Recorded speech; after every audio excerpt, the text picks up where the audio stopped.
Musta ka at yung sa ating ding mga nakikinig at nanonood sa online, Facebook, YouTube, Instagram, at marami pang mga social platforms ay magandang araw po ay nawa ay nasa magbuti po kayong kalagayan sa ngayon. Maraming salamat sa ating mga visitors at kami po ay nagagalak na kayo po ay dumalo sa ating tinatawag po nating Sunday service. Napakahalaga po ito dahil tayo po ay magbibigay ng pasalamat sa Panginoon at magbibigay din ng hugay sa ating Diyos na buhay dahil siya po ang nagbibigay sa atin ng lakas at tagumpay sa mga buhay po natin araw-araw. So welcome po, wala pong tinataas po dito ng mga anumang relihiyon, kundi ang tinataas po natin ay relasyon sa Diyos at pagkakilala sa Diyos. Amen po ba? Yan. Dahil sa unang linggo ng buwan, ay mayroon na naman po tayong panibagong serye na tatalakayin sa buong buwang ito. At ito po ay pinamagatan nating Disciples and Commitment. Yan. So napakaganda na matalakay po natin ito kung paano ba natin na isa sa pamuhay yung tinatawag po natin buhay na mayroong pagsunod sa Diyos. Kung paano ba tayo mamuhay na kasabihin po natin, paano ba kailangan sumunod sa Diyos? At kailan ako susunod sa Diyos? So nabasa po natin kanina, ay isang kwento sa Biblia na itong mga apostol, ay pinili ng Diyos. Sige po, tuloy po kayo. Yan. So, pinabagatan po natin na sa tema po ng ating teksto o serye ng ating pagbubulay-bulayan na salita ng Diyos ay pinabagatan po nating call to follow Jesus. Call to follow Jesus. Marami po ba na sa inyo, sa buhay natin ngayon, na nagtatanong, paano ba sumunod kay Jesus? O paano ba mamuhay na kasama si Jesus? Yan ang pag-aaralan natin ngayon. At kung paano ba nasa pagsunod ni Jesus, ano ba ang mga requirements o batayan sa pagsunod kay Jesus? Marami kasi sa buhay natin ngayon, gusto nilang sumunod kapag mayroong benepisyo. Tama ba? Susunod lang ako dahil mayroong ayuda eh. Pero pag walang ayuda, o kaya tulong na makukuha, ay, wala. Sayang lang ang oras ko dyan. Pero dito sa ating pag-aaralan, ay napakahalaga, napaalaala sa atin ng ating Panginoon, na kahit sumunod tayo sa Kanya, anumang sirkumstansya ng buhay, mayroon tayong mapapala. Hindi lamang sa mga bagay na material, kundi mga bagay na panghabang buhay. Pag sinabing habang buhay, ito po ay pinapatungkulan sa spiritual na buhay. Tandaan po natin. Ayon po sa ating teksto na binasa po kanina, basahin ko lang po muli. As Jesus walked beside the Sea of Galilee, he saw Simon and his brother Andrew casting a net into the lake, for they were fishermen. Sila po ay mangingisda.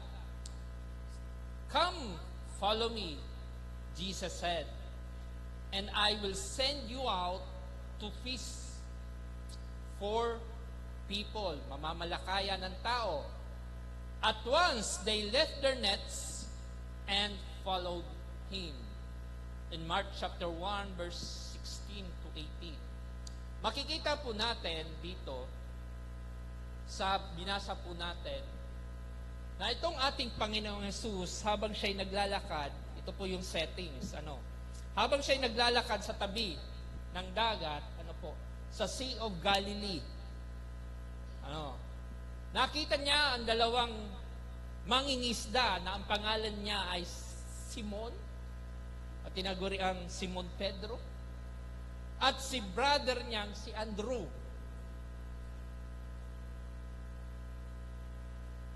Kapatid niya, na sila po ay tumatapon, ng net sa lake.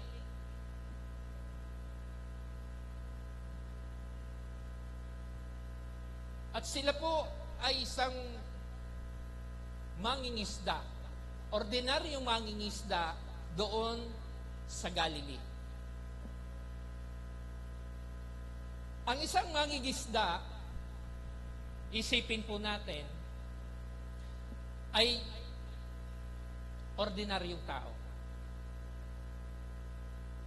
Mahirap kung ibig sabihin po natin kung walang mahuhuli, wala silang ikabubuhay. Wala silang mapapakain sa kanilang pamilya dahil wala silang huli. Pero sabi ng Panginoon sa kanila sa verse 17, "Come, follow me." Tingnan niyo po Kung tayo sa ngayon, sabihan ng Panginoon, "Come, follow me." Susunod kaya tayo? O kaya magdadahilan tayo, hindi muna po kasi kailangan kong buhayin yung aking pamilya hindi muna po, marami pa akong pangarap na gusto kong tuparin. Saka na lang ako maglilingkod pag ako'y matanda na. Ganyan siguro ang magiging isang alibay po natin sa pagsunod sa Panginoon. Pero itong dalawang apostol na ito, na si Simon at si Andrew, ay pinakita nila yung kanilang pagsunod. Yung tinatawag nating obedience. Hindi na sila nagdalawang isip. Nung makita nila si Jesus at tinawag sila, iniwan nila kanilang trabaho as a fisherman. Na tinatawag po natin na sila bilang mga mangingisda ay hirap sa buhay. Pag malakas ang alon, siyempre, buwis buhay sila para may mapakain sila. Pero itong ating Panginoong Jesus, nung tawagin po sila, ay agaran pong sumunod at iniwan ang kanilang trabaho. Dahil gusto nilang mabago ang kanilang sarili in the spiritual na buhay.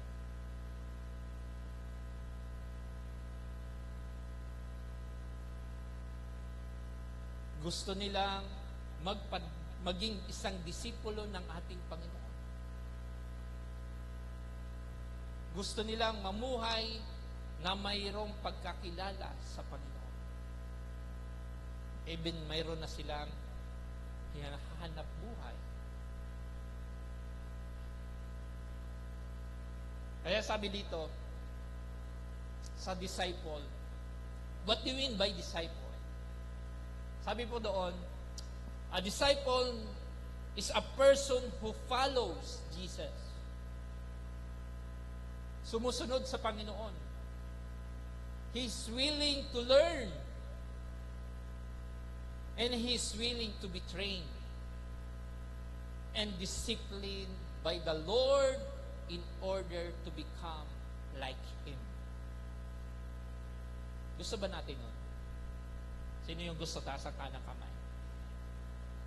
Lahat tayo nagdi-desire na maging isang tagasunod ni Kristo. Bakit? Yun anong mandated ng tao dito sa mundo. Maging tagasunod ni Kristo.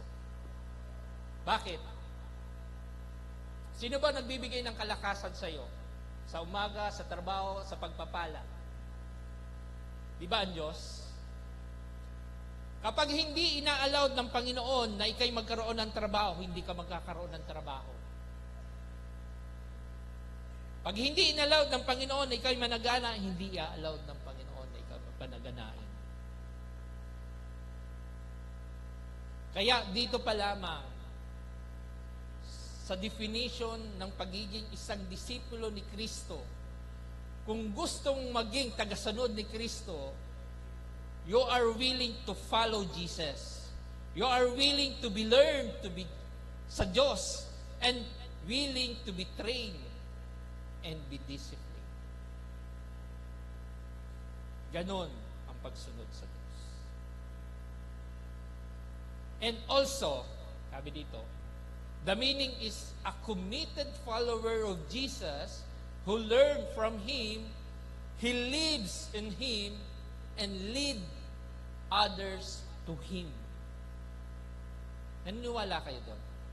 Sa pagsunod daw sa Panginoon, kailangan may commitment. Meron din dapat may matututunan ka sa Diyos kasi sa pinapollow mo.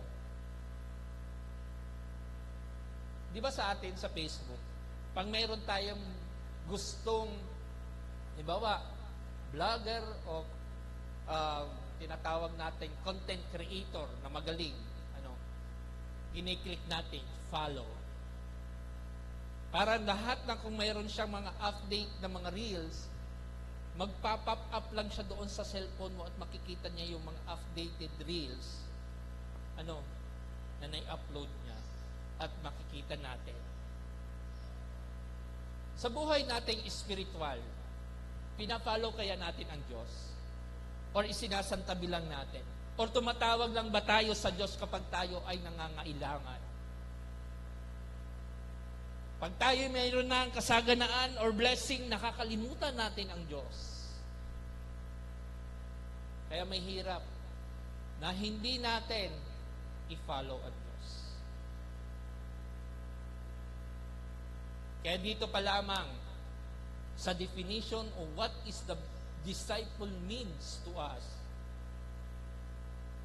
its meaning, it's very important na malaman natin sa buhay natin na napakahalaga pala na dapat ako'y sumunod sa Diyos as a disciple ng Panginoon.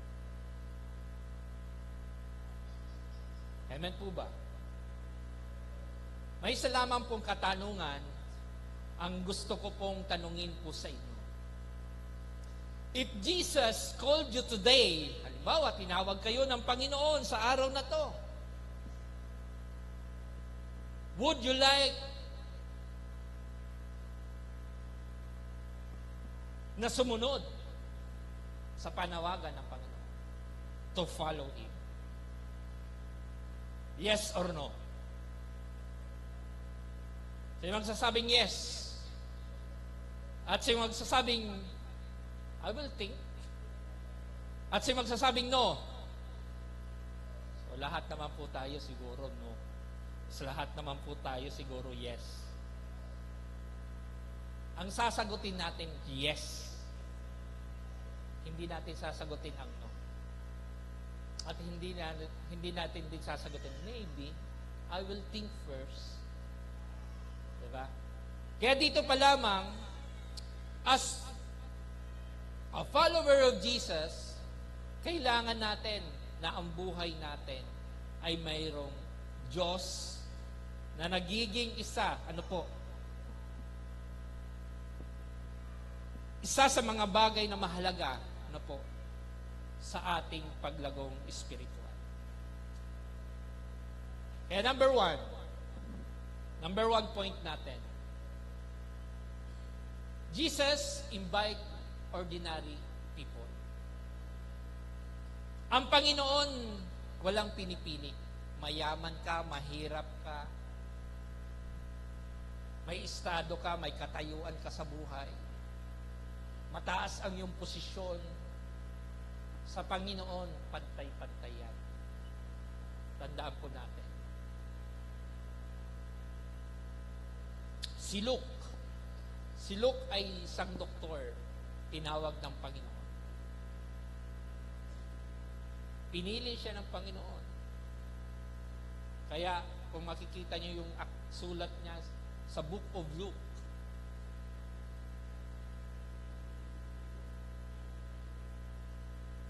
makikita mo siya kung paano siya sumusunod sa Panginoon at kung paano siya binago ng Panginoon. Kaya doon sa 16 and 17, sabi niya, di ba? Doon sa ating binasa, "Come, follow me."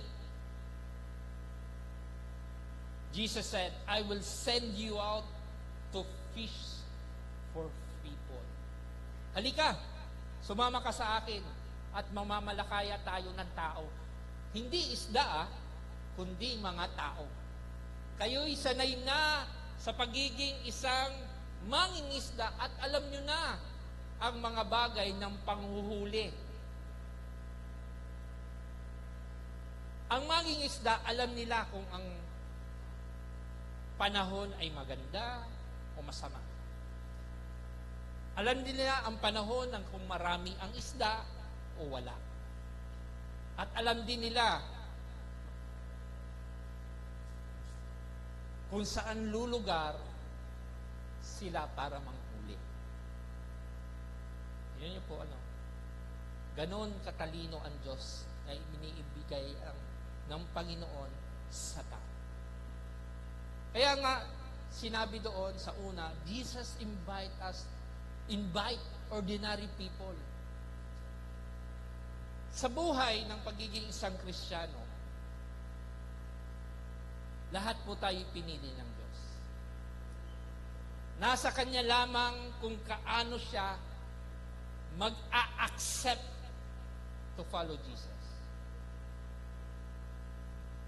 Ang iba, ang tao, may paniniwala, oo, kilala ko ang Diyos.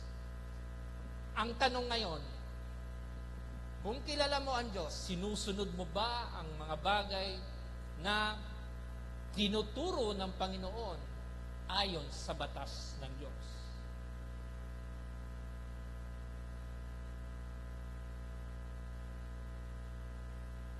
Diba? Ay, Pastor, di ba nasa, na tayo? Nasa age of grace. Nasa biyaya na tayo ng Panginoon eh. Meron pa bang ganoon? Ang Panginoon ay puno ng biyaya, tama. Pero ang kasalanan ng tao, kayang patawarin ng Diyos. Pero yung sinasabi natin pagkakasala na mayroong consequences, doon dumadaan ang tao. Para matuto at maituwid sa tama. Tama ba?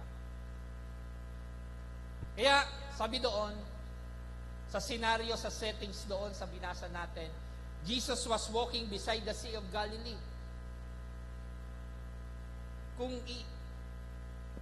Kung sasabihin natin sa buhay nating espiritual, ang Panginoong Jesus ay lumalakad sa iyong tabi. At tinitingnan ka kung ano ba ang kinabubuhay mo sa mundo ito. Ikaw ba ay may Diyos o walang Diyos? Pangalawa, yung sinasabi niya dito, Jesus saw Peter, si Simon Peter and si Andrew. Bakit? Kung magpapalinis tayo sa Panginoon para tayo sumunod sa Panginoon, so be it. Mangyari nawa. Pero kung hindi tayo susunod sa Panginoon,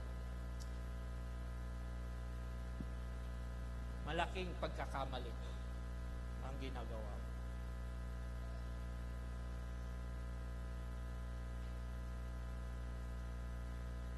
In the settings of Job, alam natin ang buhay ni Job. Dumanas siya ng isang katakot-takot na mga karanasan sa buhay. Pero hindi siya ay sumuko sa Panginoon. Siya ay nananatiling tapat sa Panginoon hanggang ibalik sa Kanya ang lahat ng nawala sa Kanya dahil sa Kanyang katapatan sa Panginoon. Tulad ng mga ordinaryo, mga itong mga apostol na ito na sila ay ordinaryong mangingisda. Sinawang bahala nila, sige, iwan na namin yung trabahong yan. Susunod kami sa Panginoon dahil siya ang nagpo-provide ng aming mga pangangailangan sa buhay. Siya nagbibigay sa amin ng lakas. Kailangan ko siyang sundin. Kabuhay kaya natin. Lumipas ang 6 na araw sa buhay natin. At ang hiningi ng Panginoon ay isang araw lamang. At yun ay ang araw ng linggo. Na ikaw ay magbigay ng pasasalamat sa Panginoon sa mga blessings, protections na ginawa sa iyo ng Panginoon. At yung araw na para sa Panginoon, na dapat pupunta ka sa simbahan at tulad ngayon, ay minsan hindi pa natin nagagawa. Minsan nagkakaroon ka pa ng alibay dahil, ay, pastor, maglalaba ako eh. Ay, pastor, may mga kailangan na kaming mga friends gathering na atinan din namin. Ay, magsisiming kaming barkada, pastor, pasensya na. Sa susunod na linggo na lang, nawawala ng time ang Lord sa buhay. What if na lang kung ang Diyos na lang mawala ng oras sa iyo? So, kailangan maintindihan natin sino ba yung pina-follow natin? Sino ba yung sinusundan natin? Yan lagi ang paalaala ng Panginoon sa atin. Ang buhay natin, tandaan po natin, ay maikli sa mundo.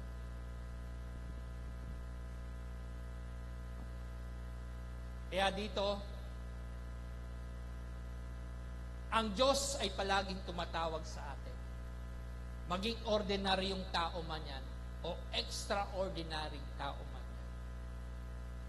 Lahat po tayo ay tinawag ng Diyos para sumunod sa Kanyang kalooban. Kaya sabi doon sa Revelation chapter 3 verse 20 says, sabi doon, "Here I am. Narito ako. I stand at the door and knock."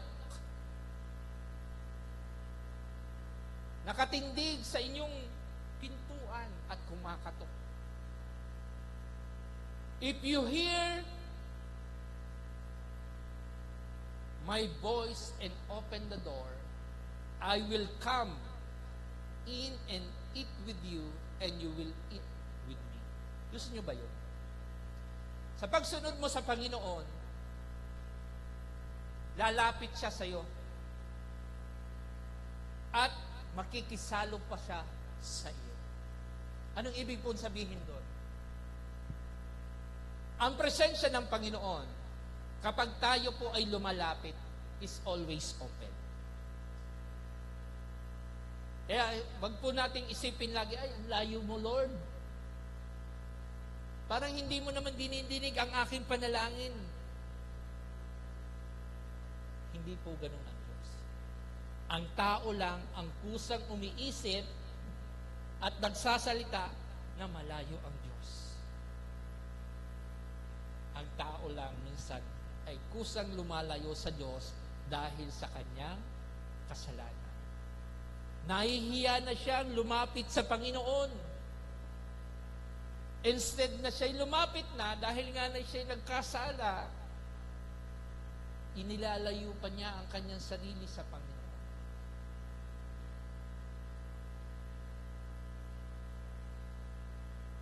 Ano naman ang sabi sa John chapter 6 verse 37? Sabi doon, "The fathers give me the people who are mine." Ibinigaw ng Diyos Ama sa Kanya, kanino? Kay Jesus, ang lahat ng sa Kanya. Amen po ba? Ang tanong ko ngayon, lahat ba kayo ay inangkin na si Jesus Christ? Sino naniniwala na ang Diyos, na si Jesus ay tunay na Diyos?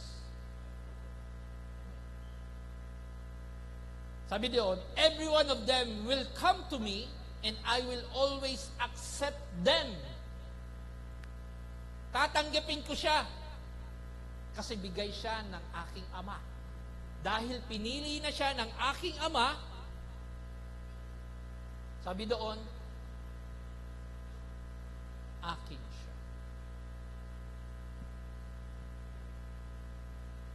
ang pagsunod sa Panginoon ay napakahirap. Tama po yun. Bakit? Sa buhay natin ngayon, sa mundong ito, puno na mga injustices. Diba? Tingnan nyo lamang po sa Senado. Kapag sila'y nagnakaw ng mararaking sasalapi, minsan maliit na maleta, pag nahuli at naaktuhan, ang sasabihin nila pag nahuli ay kailangan may matinding proseso. Di ba? Hindi tayo pwede mag-judge dyan eh. Kailangan ilitisin mo na sila at sa tamang due process natin idadaan. Pero kung yung mga mahihirap, panagkasala, wala nang due process. Kulong na agad. Diba?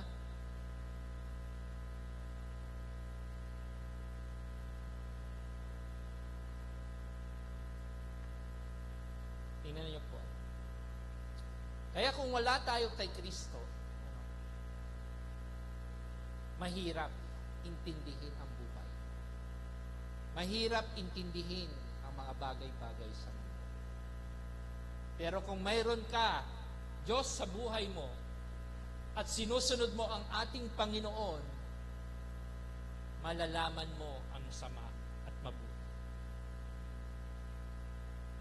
Kung mayroon ka Kristo.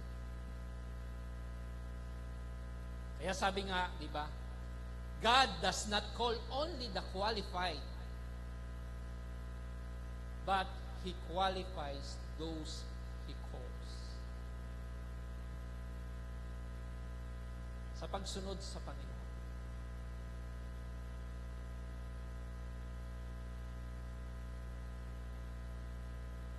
By following Jesus, ano ang requirements? Una, trusting Him. Paano tayo nagtitiwala sa Diyos?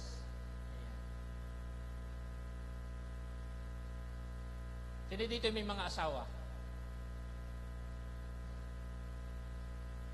Yan. Sino may mga mahal sa buhay? Girlfriend, boyfriend? Meron. Friends. Yan, nakaupo. So lahat ng mga sumali sa summer youth camp, paano yung pinagkakatiwalaan ang iyong boyfriend, girlfriend, wife, or husband kapag kayo'y minsan ay malayo?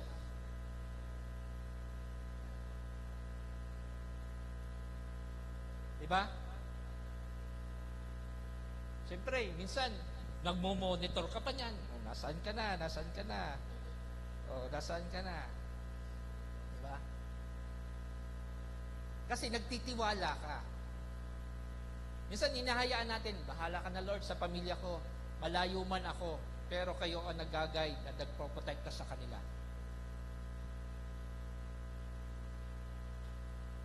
Diba? Minsan, no, nanliligaw ka pa, ang sweet mo. Ah, sige, nasan ka na? Nakauwi ka na ba? Kuya Renz, ginagawa mo to? Update.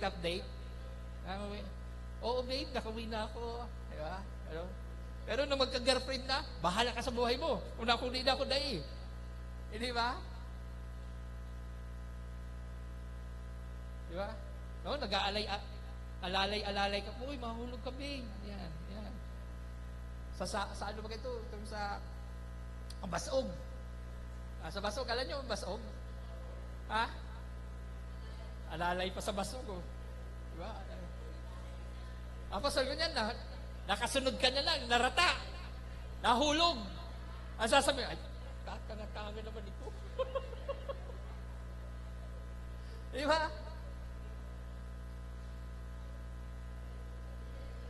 Diba? Parang nakaka-relate kayong lahat. Ano nangyayari ba? Kaya, magtiwala sa Panginoon. Kasi yun ang napakahalaga na gusto mangyari ng Diyos sa buhay natin. Kahit anong sirkumstansya ng buhay, kailangan mangyari siya. Na kailangan magtiwala tayo sa Diyos na may lalag ng lahat. Pangalawa, obeying Him. Sumusunod ba tayo sa Diyos? Mga campers, sumusunod ba kayo sa iyong mga magulang? Yan, praise God. Huwag yung sisimba lang ka mo nanay, pero pagdating sa bahay, ay bahala ka mo dyan sa hugasan, ha? Pangit yun. Ha? Dapat, pa nagsisimba, kailangan din mayroonong gumawa ng gawaing bahay. Amen. Praise God. Yan. Yan, mga youth. Yan. Tapos magpapaalam. Susunod sa magulang. Yan. Kaya si Kuya Rez, uwi, papunta ng Manila at magtatrabaho daw eh. Obey the parents. Ganon din tayo sa Panginoon. If obey God, He will give us a reward. Bibigyan tayo ng Panginoon ng reward. Sino nakakaalam ng reward? Siya lang magbibigay sa iyo ng reward. Hindi makakaalam kung sino man sa inyo kasi kayo lang dalawa ang nag-uusap at gumagawa ng lihim. If you are obeying God. Learning from Him. Alam natin natututo tayo sa Diyos na buhay. Bakit? Sa buhay natin ngayon, maraming kabisihan. Ano po? Natututunan natin minsan na kapag tayo po ay nangangailangan, saka lang tayo lumalapit. Totoo ba yun? Pero pag ikaw'y sagana na, minsan ka na lamang lumapit. Ni magpasalamat, ni hindi. Nakakalimutan din. Pag natanggap na yung biyaya. Learning from Him is very important sa ating mga tao. Kasi kung tinuturuan tayo ng ating mga magulang ng mabuting asal para sa pagharap natin sa komunidad, ano po, ay meron naman tayong ihaharap na maganda. Inyo po ba? Tingnan nyo, kung minsan sa mundo, kapag nakita ang kanyang anak ay gumagawa ng mabuti, ano po, ang unang itinatas yan, kanino nga yung magulang? Sino nga ang magulang yan? Ang bait-bait ng bata yan. Pero pag sutil, ano, ay sino ba ang magulang kaya? Garo nga ya, like father, like son. Garo man sana si ina. Garo nga ya, armalite ang, ano, daradadada.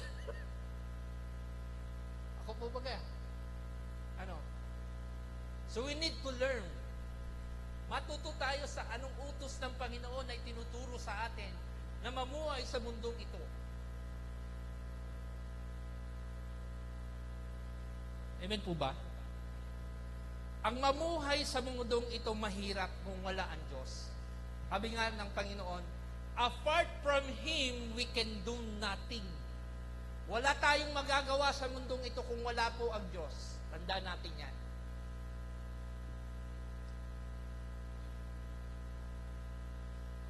Kaya huwag nating sasabihin, ay, kalakasan ko to, tagumpay ko to. Hindi ang Diyos. Maling-mali po. Baka mamaya sa kasasalita mo nun, agawan ka agad ng buhay. Nakikita mo ba kayo sa Facebook o minsan? Na minamak nila ang Diyos. Doon pa lamang sa kanilang pananalita. Minsan natutumba, minsan bumabagsak, makapangyarihan ng Diyos. Kaya, wag nating imak ang Diyos. Dahil siya'y makapangyarihan. Sabi doon, disciples begin with personal response to Jesus. Ang tamang pagsunod daw ay may tamang personal na pagkilos para sa Diyos. Ano po? Kailangan yun.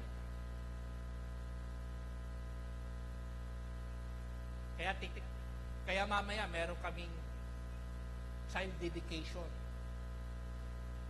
Isa yung pagsunod sa Diyos, ano po, na kailangan i-offer natin ang ating mga anak na baby pa, sa Panginoon. Dahil yun yung mandato ng Panginoon. Yun ay isang bagay na pag-aalay na pasasalamat sa Panginoon. Dahil sa karami-ramihang mga tao at mga kababaihan at pamilya sa mundong ito, isa ka sa nabinayayaan ng Panginoon na magkaroon.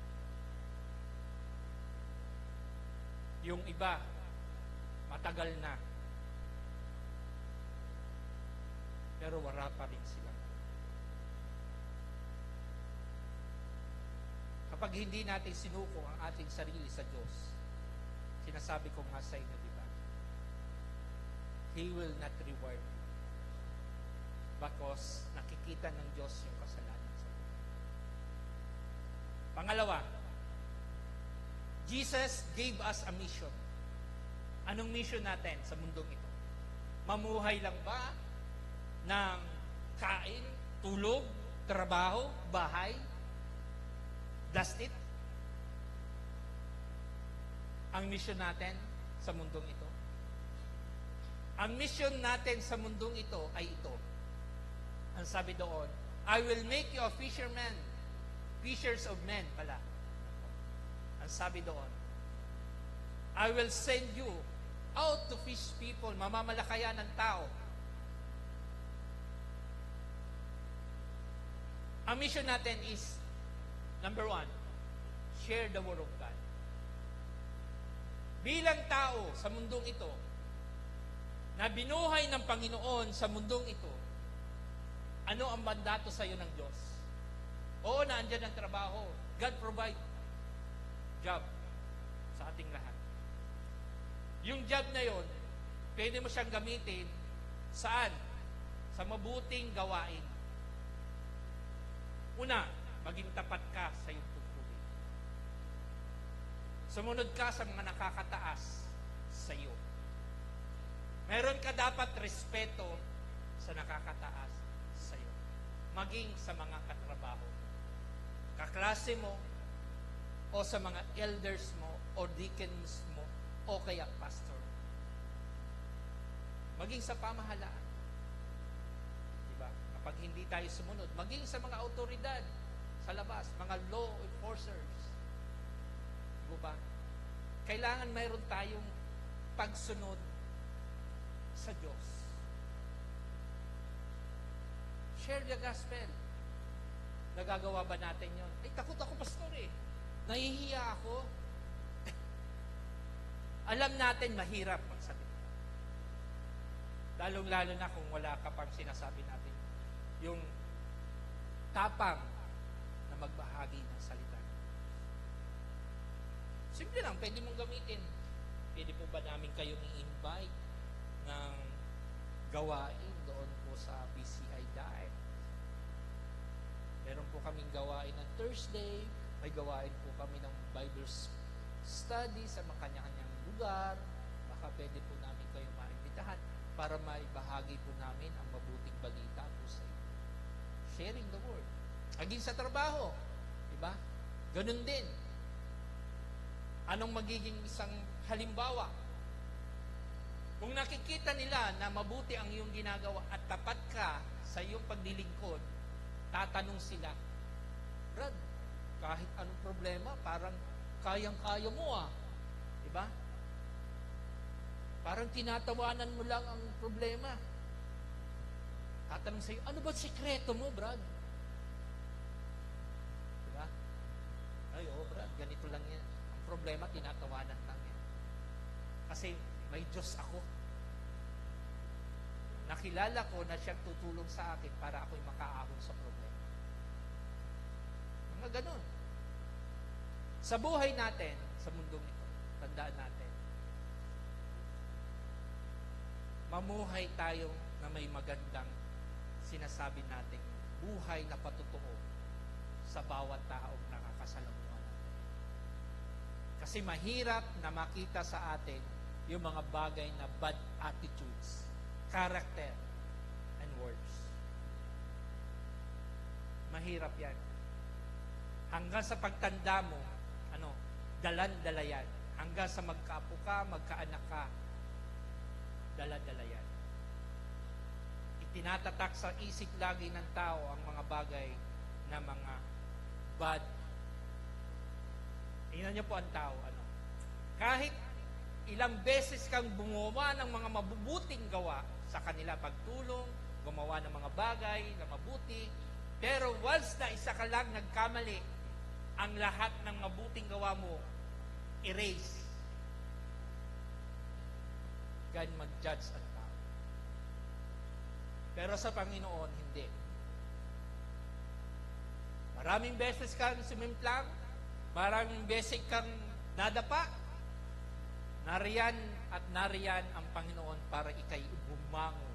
Ibangon na ini sa lahat ng iyong pagkakala. Kapag ikaw may problema, gagawa ang Diyos ng solusyon para masagutan ang lahat ng problema. Lead others to Christ. Dalhin mo sila sa Diyos.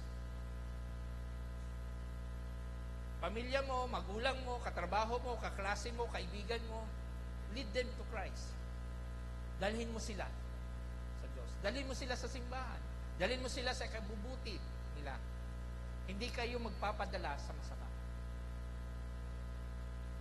Kaya, pumili ng tao na magandang pakikitunguhan, pakikisamahan. Kasi, pag hindi ka pumili ng mabuting tao na pakikisamahan at mabuting kaibigan, dadalhin ka niya sa kapahamakan. Tandaan natin yan. Ano po? Make disciples.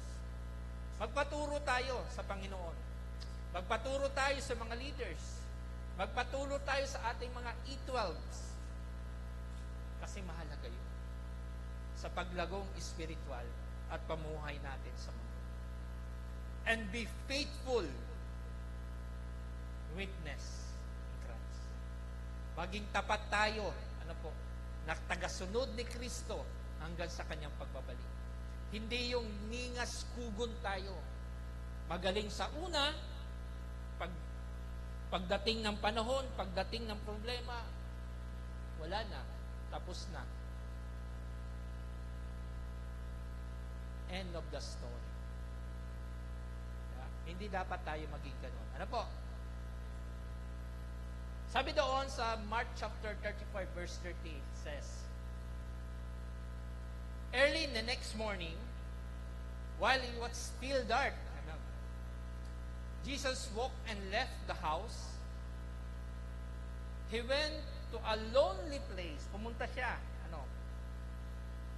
where he prayed. Simon and his friends went to look for Jesus. Itong si Simon at kanyang barkada ay hinanap nila sa Jesus. When they found him, they said, everyone is looking for you. Hinahanap ka, Panginoon. Sabi doon ni Jesus sa verse 30, Jesus answered, we shall go to other town around here so I can preach there too. Hindi siya nananatili, hindi siya nanatili sa isang lugar, kundi binabahagi niya ang salita ng Diyos maging sa ibang lugar. This is the reason I came. Diba? Ito ang dahilan kung bakit pumunta dito si Jesus sa mundo. Not to destroy the earth, but to preach the word of God and His kingdom in heaven. Para pagdating ng panahon na kukunin tayo ng Diyos, alam na natin kung anong mayroon dun sa langit.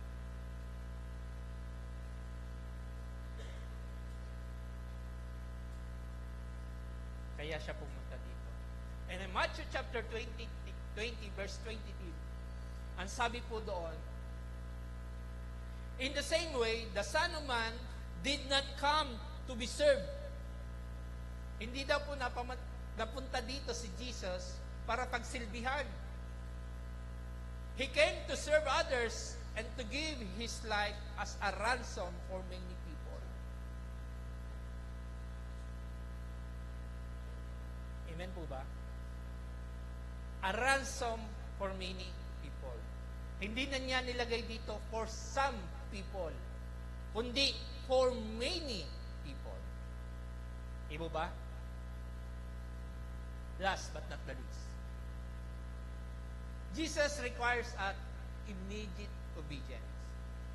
Ang pagsunod natin sa Panginoon, kailangan mayroon pagsunod.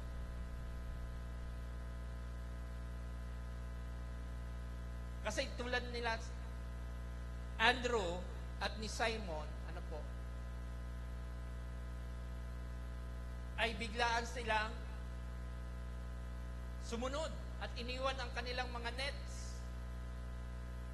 Hindi na sila nagdalawang isip. Sa buhay natin ngayon, spiritual, sa paglago, gusto natin bang sumunod sa Panginoon? Na kahit anong sirkumstansya ng buhay, kailangan tayong sumunod. Kasi ito yung panawagan ng Panginoon sa atin. Ang kailangan lang, paano mo i-accept? Meron pa ba mga balakid sa'yo? O mayroon pa ba mga hadlang sa'yo? Sa iyong pagsunod?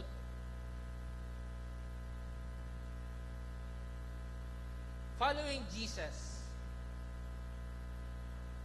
is one of the requirements is total surrender.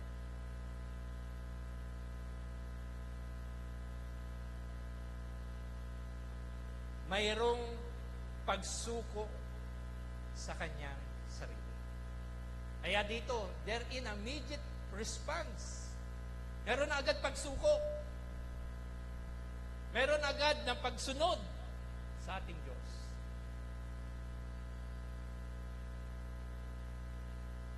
Iba yung pagkakilala mo lang sa Diyos at iba yung pagsunod.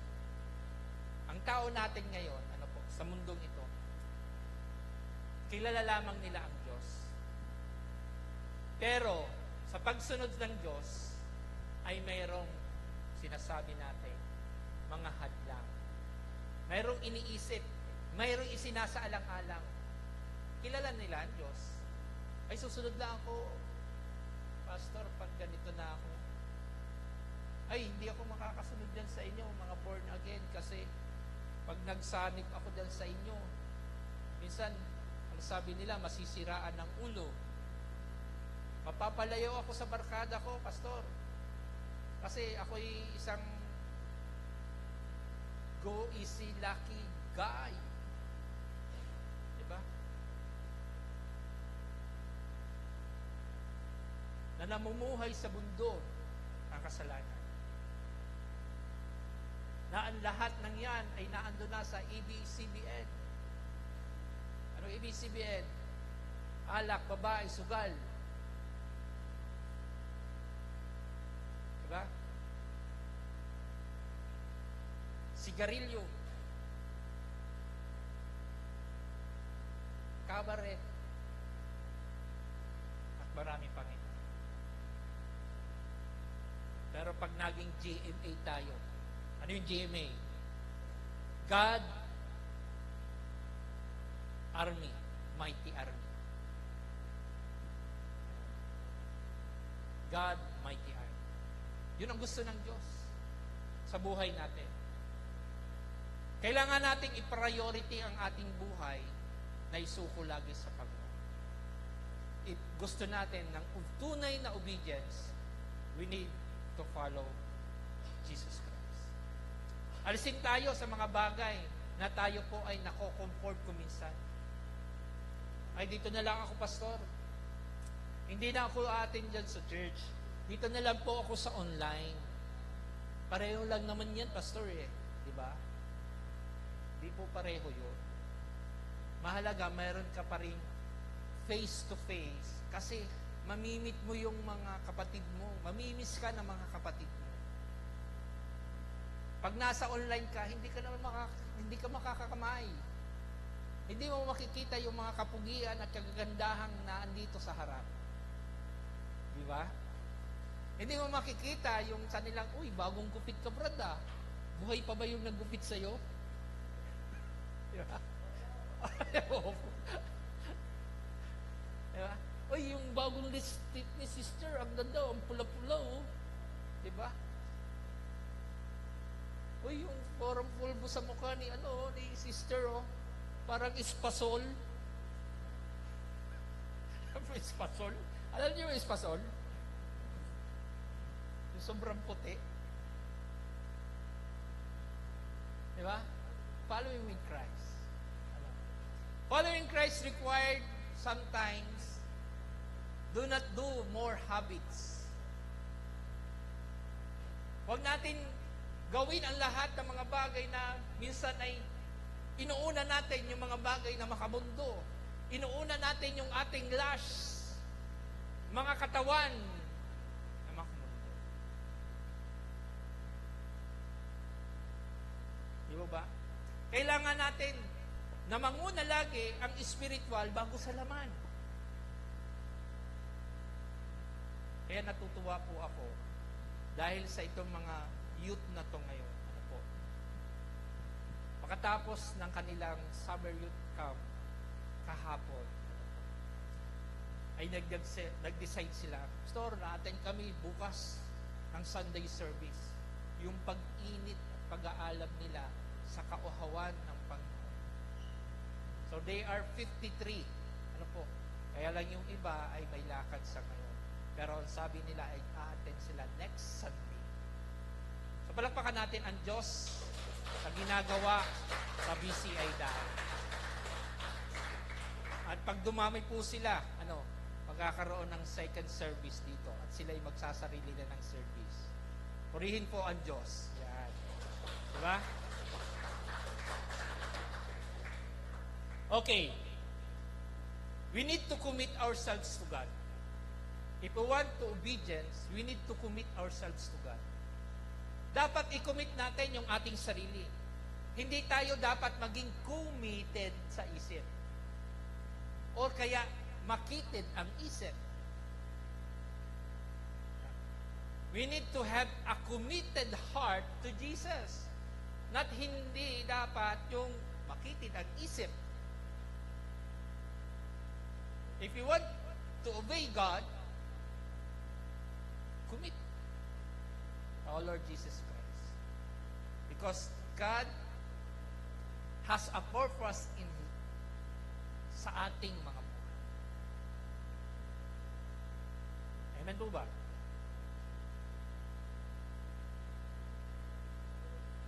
In committing, we need to serve God more. Sa commitment, kailangan natin namuhay tayo ng tama, maayos, na nakikita sa harap sa mga kapatid na may mabuti kang kalooban. Na pinapakita mo kung mayroon kang Diyos sa buhay. Kaya nga sabi doon sa Matthew chapter 16 verse 24 says, Jesus said to His disciple, sa atin doon, sa atin din ito, if anyone desire to come after me, sabi ng Panginoon, let him deny himself. Ulitin nga natin, let him deny himself and take up his cross and follow me. Kailangan pala, Pastor, sa pagsunod sa Panginoon, sa obedience, kailangan hindi na pala yung aking sarili ang masusunod. Kasi ang sabi niya dito, let him deny himself.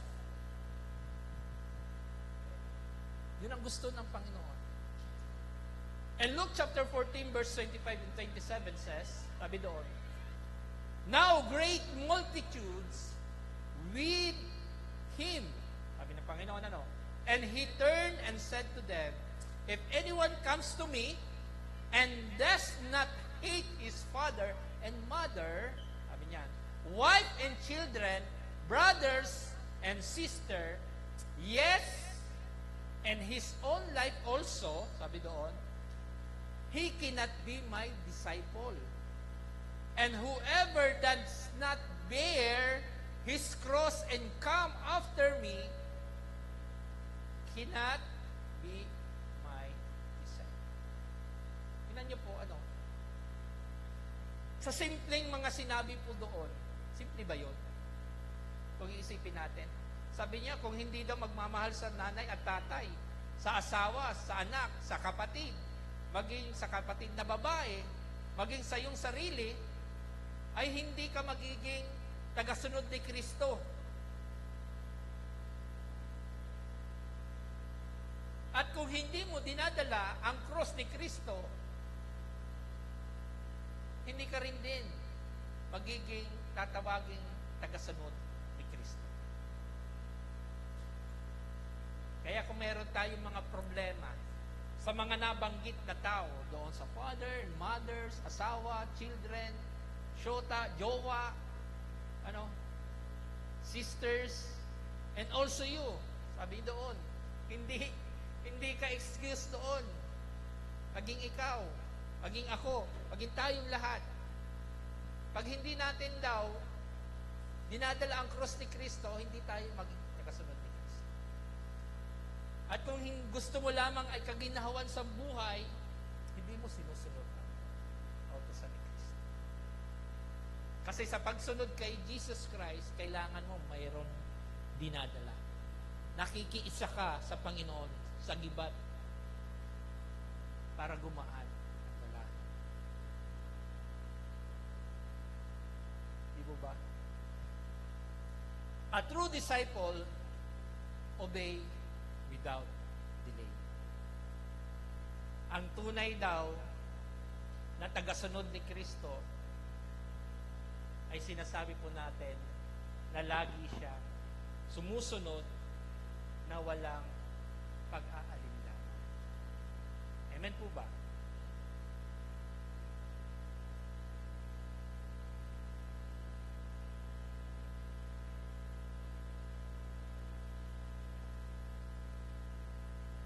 Ito mahalaga. Ano yung sinasabi doon na next sa ating binasa? Tingnan niyo po.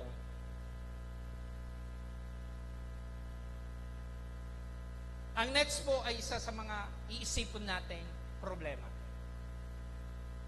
Sa kasalanan, sa takot, sa pride, maging sa ating comfort zone, at worldly lust, mga kalamang mundo.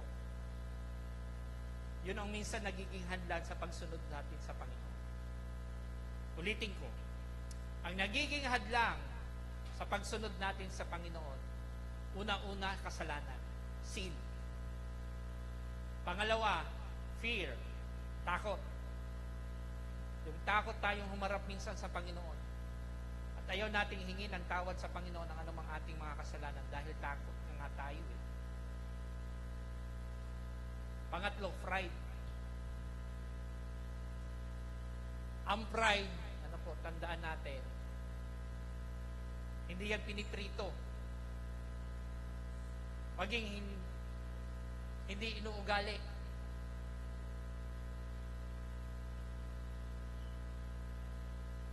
Tandaan natin, pride.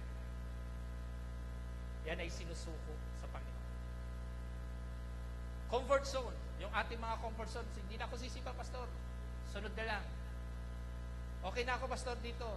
Mas maganda dito. Comfort zone. Worldly lust, yung mga bagay na inuunam ng iyong physical na pangangatawan kaysa sa gawain ng Panginoon.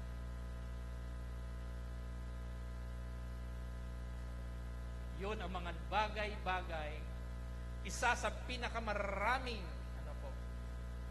mga hadlang sa pagsunod sa Panginoon. In conclusion,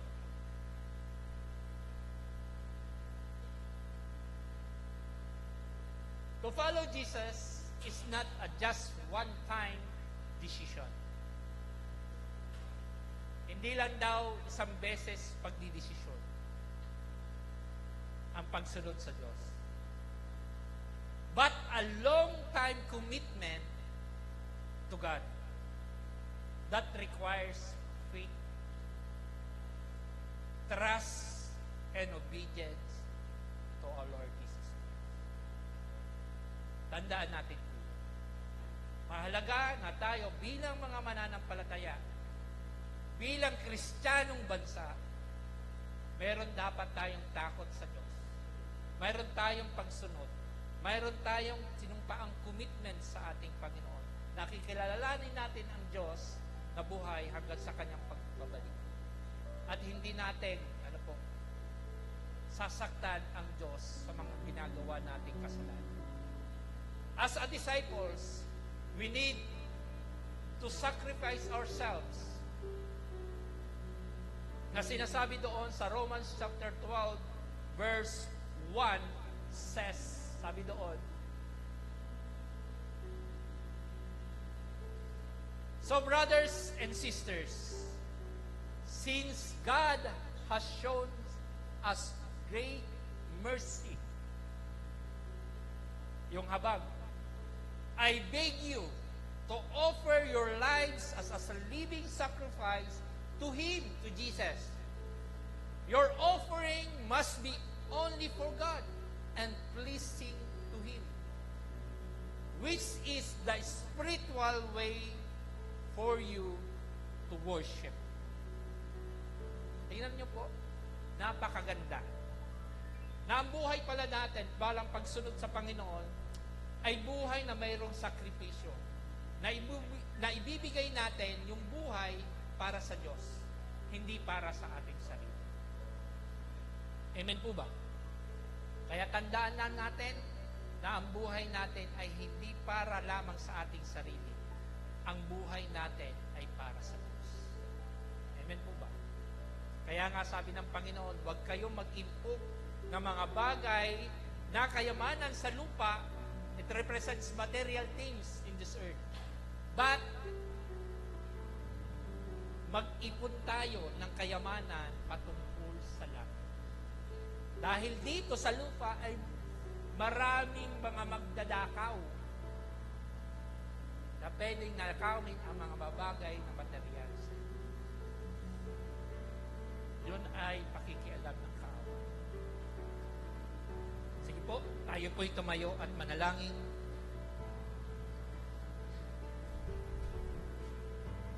Ngayon, naiiwan po akong challenge sa inyo. Doon sa nabanggit ko po kanina,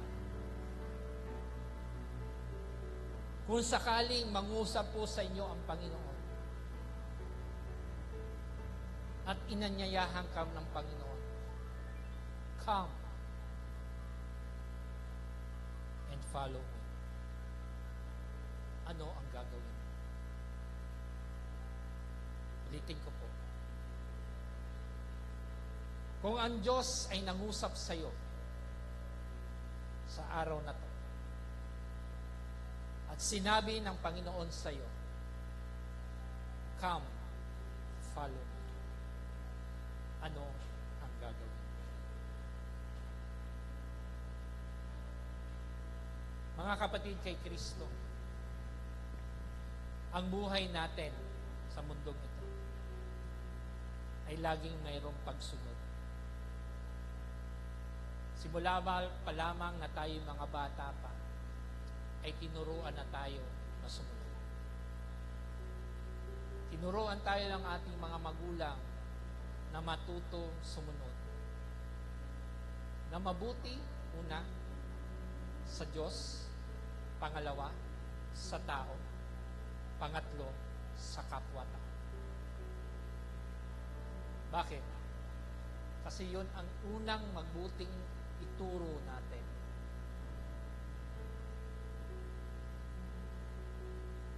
Na magiging ikabubuti nating lahat. Kaya sa pagsunod natin sa Panginoon, kailangan natin seryosohin ang lahat. Tayo'y pumikit at manalangin.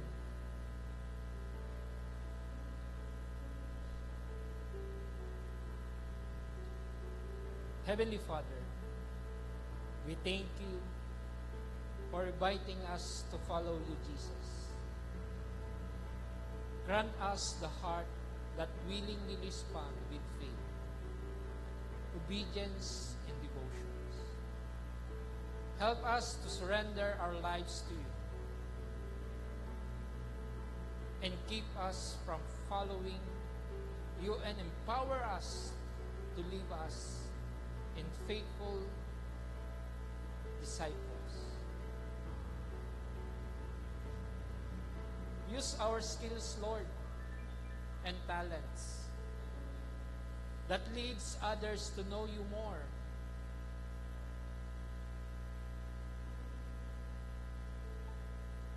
Pangunahan niyo po kami, Panginoon.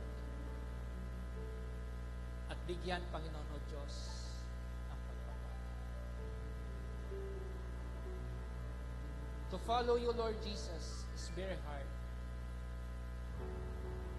But sa tulong po ninyo, Panginoon,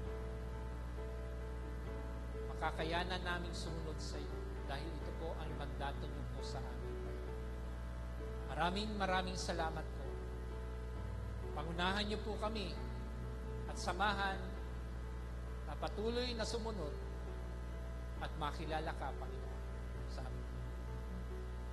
Ikaw lamang, Jesus, ang aming Panginoon at nakapagligtas ng amin. Sa aming pag-uwi, Panginoon Lord yan, paglayin namin, Panginoon, na kung kami, Panginoon o Diyos, ay anyayahan niyo po, o Diyos, na sumunod sa iyo, Panginoon. Hindi po kami magdalawang isip, Panginoon Lord God, na ihindian, Panginoon, ang iyong panyayahan. Kundi sumunod kami sa iyong panahon. Maraming salamat po, Panginoon. Pinupuri ka namin, sinasamba at dinadakila sa pangalan ni Jesus na aming Panginoon. Ang lahat ng tagasunod ni Kristo ay sumigaw ng Amen. Purihin po ang Diyos. Tayo po'y makakaupo na.